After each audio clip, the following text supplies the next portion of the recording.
Mi voleva parlare in senese, ma sai a meglio occuparle in italiano. Anche se però il 2010 si presenta come l'anno della rinascita della lingua genovese, come l'anno della rinascita della nostra lingua. E questo grazie a un'iniziativa della Compagna e della Regione Liguria, che farà partire nel mese di settembre una sperimentazione nelle scuole primarie per l'insegnamento della lingua genovese.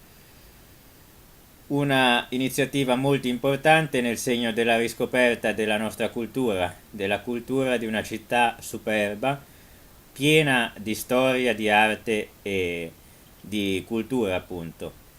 Il 2009 si sta chiudendo con il centenario dall'inizio dell'attività dell'ascensore di Castelletto, un anniversario certamente molto interessante, ma non certo l'unico o il più importante tra gli anniversari che la Superba può celebrare.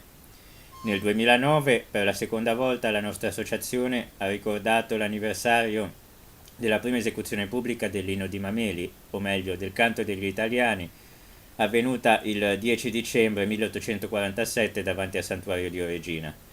E sempre nel 2009 l'associazione Conoscere Genova si è unita al comune di Genova per celebrare sia il 120ennale della nascita di Edoardo Firpo che il novantennale dalla morte di Ceccardo Rocca Tagliata Ceccardi, due poeti importantissimi della nostra città, l'ultimo dei quali, Rocca Tagliata Ceccardi, non particolarmente conosciuto purtroppo, e che la nostra associazione cercherà di valorizzare ulteriormente con un incontro nel foyer del Teatro della Corte l'8 gennaio prossimo alle 17:30. Ma questi sono anniversari importanti ma che impallidiscono di fronte all'anniversario che si andrà a celebrare nel cuore del 2010. Il 5 maggio cadrà infatti il 150esimo dalla partenza dei Mille dallo Scoglio di Quarto. 150 anni dall'inizio della spedizione che ha unificato l'Italia, 150 anni dalla spedizione che ha in qualche modo spianato la strada verso l'unificazione europea. Non dimentichiamoci che fu proprio un genovese a essere tra i primi teorizzatori dell'unità d'Europa. Sto parlando di Giuseppe Mazzini che visse proprio in quegli anni. E posso anche dirvi un'altra cosa. La- Quella spedizione ebbe già all'epoca un'eco che andò al di là di quelli che sarebbero stati i confini nazionali poi definiti con Roma Capitale.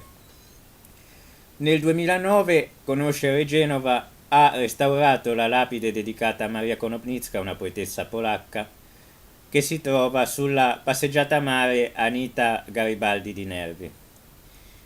Nell'occasione, il 3 maggio, durante la cerimonia di inaugurazione della lapide restaurata, fu letta una poesia dedicata a Nervi, Noc w Nervi, ossia in polacco Notte a Nervi.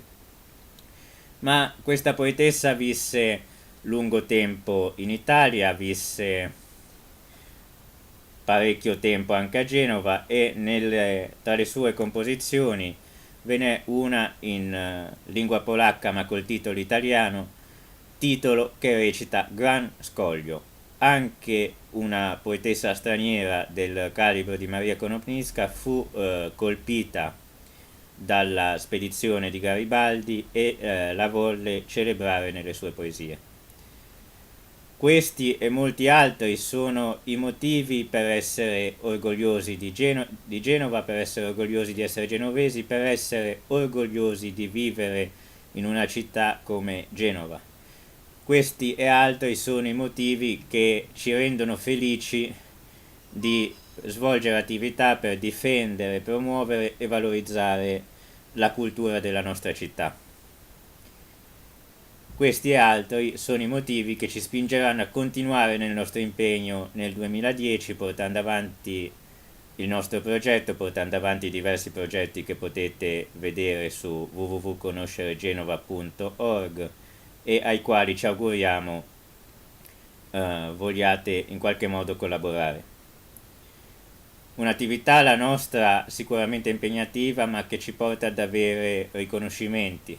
È stato un onore per me il 10 dicembre poter leggere i messaggi che sono pervenuti all'associazione in occasione del concerto dall'onorevole senatore Enrico Musso e dal nostro sindaco onorevole Marta Vincenzi, che hanno voluto in qualche modo dimostrare di voler essere presenti pur non potendo essere fisicamente in Oregina per festeggiare insieme a noi l'anniversario del canto degli italiani.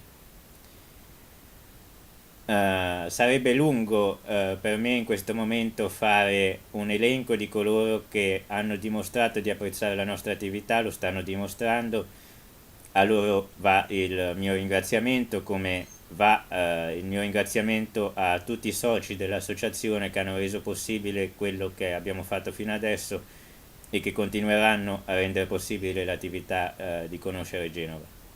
A tutti voi, genovesi e non, a nome mio e dell'associazione, i migliori auguri per un 2010 sereno all'insegna della gioia e della felicità. Viva Zena, viva a Superba!